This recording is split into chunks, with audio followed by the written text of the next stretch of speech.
The other big match tonight, that's the main event, obviously. I mean, that's huge. You guys win by DQ, which is also a big win for you guys. But Brian Lee, defending the Smoky Mountain Heavyweight Championship, defeated Tracy Smothers with Sherry Martel. And he had Tammy Fitch in his corner, aka Sonny. So that's a pretty big win there for Brian Lee defending his Smoky Mountain Wrestling Heavyweight Championship.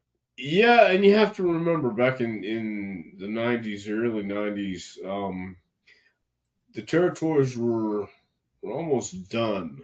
In fact, they're pretty much done, and that's why we eventually went to WWF because it wasn't sustainable.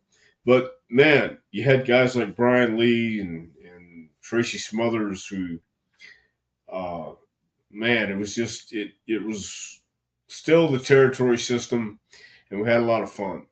And nobody was getting rich by any stretch of the imagination, but you were getting an education, and there were still some young guys around like Candido, Boo Bradley, um, Al Snow, Glenn Jacobs, those guys who were just looking for a place to work on a consistent basis.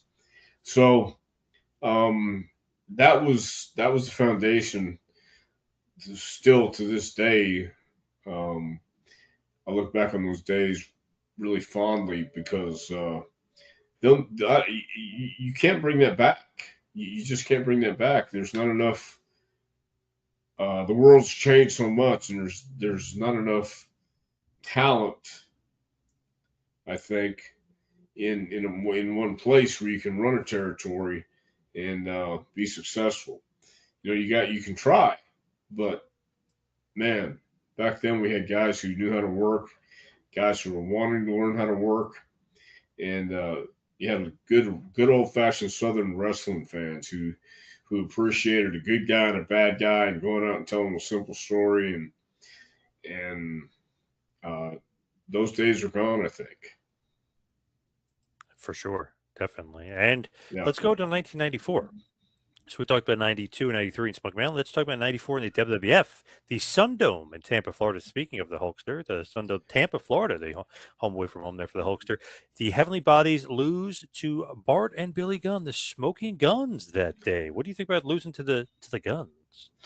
Well, I think we beat the Guns maybe twice, and they didn't understand why, and I didn't understand why we beat them either, because they were the young guys coming up, and we knew our spot was to help get those guys over. And that night, I remember talking to Billy Gunn about it. I said, "Man, we're here to get you guys over. We're not worried about going over. We know our spot." But it didn't bother me one bit. The Smoking Guns were a great team, and Billy Gunn proved later on that he was